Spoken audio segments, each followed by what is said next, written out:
There is a presence that doesn't shout, doesn't impose itself, doesn't seduce, and yet it is desired. You may have felt it before. Someone enters the room, not the most handsome or the most talkative, but there is something seductive, and you don't know what it is. It is neither charm nor self-confidence nor technique nor manipulation.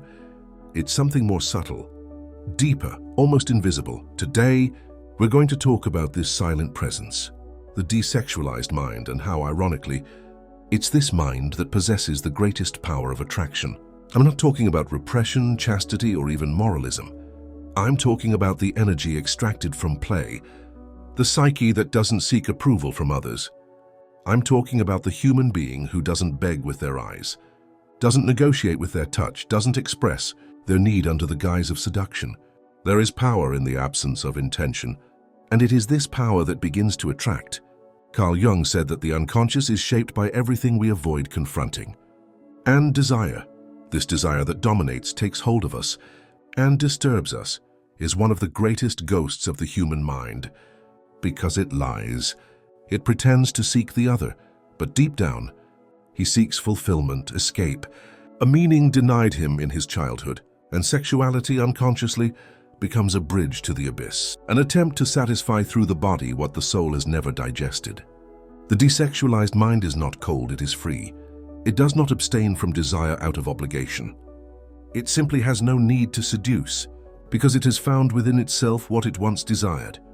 Jung would call this a process of individuation, a dive into the unconscious, where complexes lose their tyranny, where psychic energy is no longer held hostage by disintegrated impulses, where the other ceases to be a lifeline and becomes a simple human being. In the common mind, the gaze seeks confirmation. In the desexualized mind, the gaze settles. There is no urgency, no thirst. There is presence. And presence, when it is not necessary, becomes irresistible. It is as if the other feels that with him there is no game. There is no demand, no performance. Only silence, space, truth. The human being who has desexualized his mind has not eliminated desire. He transmuted it. The fire of his libido was reoriented, no longer toward conquest, but toward creation. Understanding, the expansion of creative energy, once wasted on fantasies and strategies of conquest, now manifests itself in the art of existing, in the gaze that welcomes without invading, in the word that moves without seducing, in the gesture that demands nothing in return. It's strange to say, but true desire is born only where there is no need. It's when we don't need the other that true attraction appears, because the other feels it. They feel like they're someone we don't want to consume, but rather someone we want to contemplate. The desexualized mind is a mind that has already loved its own abyss. It has already visited its traumas. It has already dialogued with its shadows. Thus, he no longer seeks a remedy in others. Jung would say that unconscious desire is the language of the archetype, and that immature love is always symbolic. It is the quest for the lost mother, for the idealized father, for the primordial fusion. But when the individual recognizes this, when he sees that, he is projecting, transferring, fantasizing, he frees himself. Desexualization in this sense is not a denial. It is a maturity. It's when Eros stops being an escape and becomes a bridge to reality. Imagine a flame, a powerful flame, alive but self-contained, not to extinguish the fire but to direct it. This is the very essence of magnetism that arises from the desexualized mind. The other feels this fire but is not burned because it is not used to seduce. He's used to living. There's something deeply seductive about someone who doesn't need to seduce, perhaps because desire in its purest form isn't a quest, overflow. When we overflow, we don't convince, we simply are, and that's enough. But let's be honest, most people live in search. They wait for a look, a caress, a sign of approval. Sexuality has become commonplace, a tool, a disguise for power. How many people use their bodies as an emotional program? How many confuse touch with love? How many believe that sex is the gateway to intimacy, when it often marks the end of the illusion? The desexualized mind does not reject the body. It honors it, but it does not use it as an instrument. She doesn't kneel before desire. She observes it tenderly, with awareness, with lightness. And in this gesture of non-need, it becomes desirable, because there is something more intense than the body, peace, of those who do not beg. It's difficult to achieve because we live in a world that eroticizes everything. This turns contact into competition. It comes from validation, as if it were love. But there's a place beyond that. A place where touch isn't commonplace, where looking is not a strategy, where presence does not require action. This is where true magnetism is born, in a mind that no longer needs to convince anyone. When you reach this state, something changes. The other person feels like you no longer need them, and maybe that's why he wants it. But be careful. This kind of presence can't be faked. It's not fabricated. It's not rehearsed in front of a mirror, because it doesn't emerge from the surface. It comes from the intersection. The desexualized mind is the result of mourning. The mourning of the seductive personality, for the self that depended on the desire of others to exist, for the character that measured its own worth, for the reflection in the eyes of others. And it's painful to lose that, because we've been taught that to be desired is to be loved. That to provoke is to be in control. This seduction is winning. But it's an illusion, a costly and expensive illusion.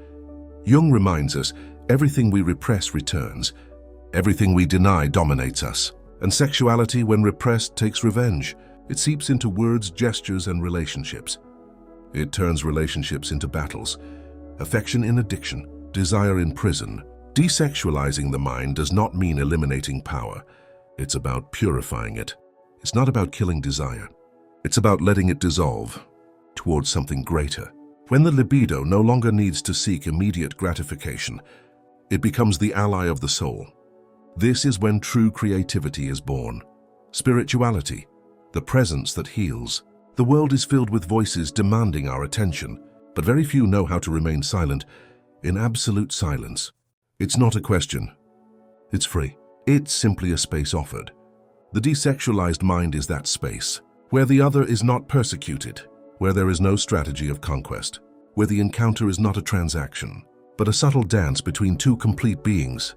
It terrifies more than one, because most have only learned to exist by trying to be loved, trying to be accepted, trying to be chosen. But the one who desexualizes himself abandons the attempt. And in this abandonment he finds himself. The shadow screams, "You have to seduce, otherwise no one will stay." But my conscience responds, "I stay." It is in this being with oneself that everything changes.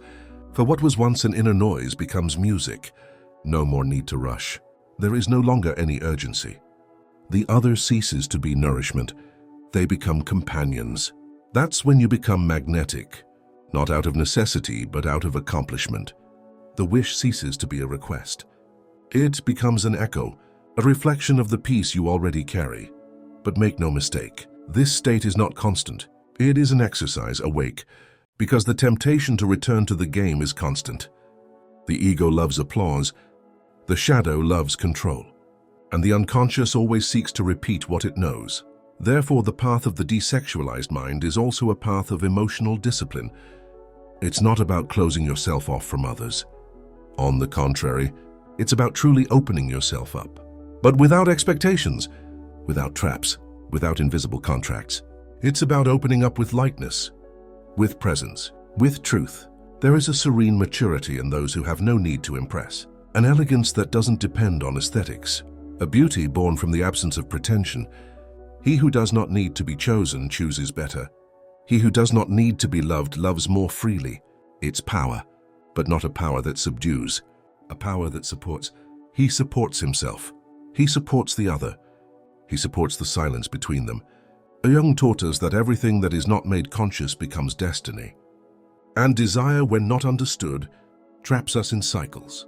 We repeat relationships. We repeat patterns. We repeat emptiness. But when we observe it, when we understand that our seductive drive was simply an attempt to compensate for the pain of not being seen during childhood, everything changes. The wound begins to heal, and sexuality ceases to be a cry. It becomes a presence. And presence is what's most lacking these days.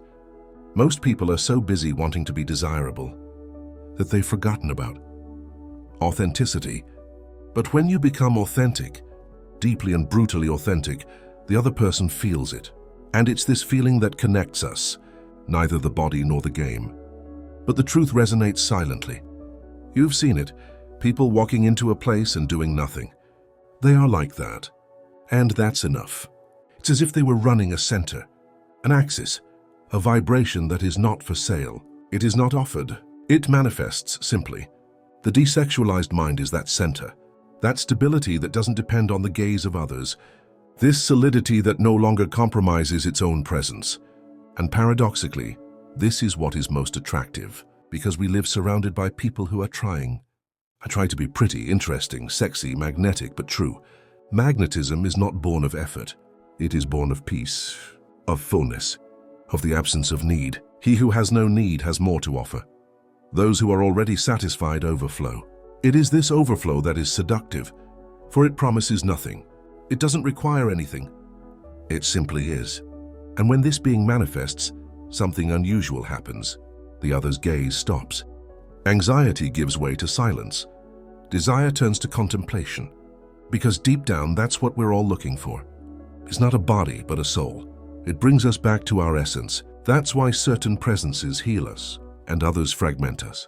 The desexualized mind heals, because it does not suffer out of necessity. It does not invade with desire. It welcomes with fullness. But this spirit is constructed. It doesn't come from books or techniques. It comes from falls, from exiles, from long silences where we found ourselves alone. And he stayed. He remained without an audience, without a response, even without love. It was there where no one applauded that you began to be born. So when Jung speaks of individuation, he also evokes this necessary separation, separating oneself from the seductive shadow, separating oneself from the begging self, to separate oneself from the desire that implores, not to grow cold, but to finally warm oneself by the fire itself. It is in this inner fire that you purify yourself. You burn away the remnants of approval, the fantasies of conquest, emotional addictions disguised as passion. And what remains? The essential remains. What remains is the truth. What remains is what remains. And no one can take it away from you. This core doesn't need to compete, nor does it need to convince. It doesn't even shine. It simply breathes. And when it breathes, it attracts, effortlessly, intentionally, silently. The desexualized mind is the opposite of noise. It doesn't thrive on stimulation. It thrives on presence. And those who live by presence know this. The body doesn't need to say everything, nor show everything. Don't provoke everything, for mystery is stronger than exposition, for silence is more seductive than insistence, because calm is more attractive than performance. That's the secret few people understand. The less you try to be desired, the more real the desire that invades you will become. And it's not just any desire. It's pure desire without urgency. No manipulation. No need disguised as passion. It's a desire that recognizes. And it's not that I consume. This recognition is rare because it requires maturity. The other person must have also crossed the border. And so yes, the desexualized mindset attracts fewer people, but it attracts more. It attracts those who see the soul, not the character. It attracts those who are ready to stop playing and start living. Deep down, we're all tired of empty encounters, tired of predictable seductions, tired of sensual performances that hide hearts in ruins. What we desire, even if we don't know how to express it, is someone with integrity. Someone who doesn't present themselves as a solution, but as a presence. Someone who doesn't need to be desired, because they are already fully desired. This person is only born after grief, mourning the loss of seduction, mourning the body as a tool of power, mourning the need to please. And this birth is painful, but liberating. Because in the silence that remains, we hear ourselves. In the absence of desire for others, you desire yourself. And at that moment, something changes in your field of vision. You no longer emit emergency signals. You no longer negotiate your presence. You no longer adapt to acceptance. You simply are calmly with truth, with depth. And the world, which always cries out, feels this silence as a call. But this isn't a call for seduction. It's a callback. A return to basics, to the soul, to reality. The desexualized mind is the altar where the sacredness of the other can finally rest. Because there's no invasion there, no game, just space. And what's more seductive than someone who offers space? Space for the other to be and to exist, to breathe without fear of being used. It's the new seduction, the one that promises nothing, the one that asks for nothing, the one that doesn't imprison. It just happens, and when it does, it's as if time has stopped.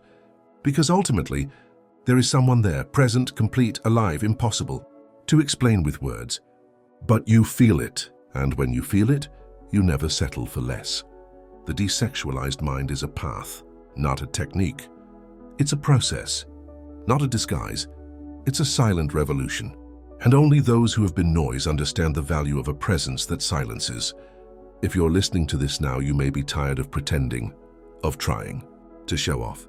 Maybe deep down you just want to exist, without needing to be desired. There's no need to please. There's no need to win. And if you do, know that you've already started. Because no one desires this peace by chance. It only attracts those who have already lost themselves trying to be loved. And now, do they simply want to be loved? If you enjoyed this content, please help me by liking the video and subscribing to the channel to discover more. Thank you very much and see you soon for the next video.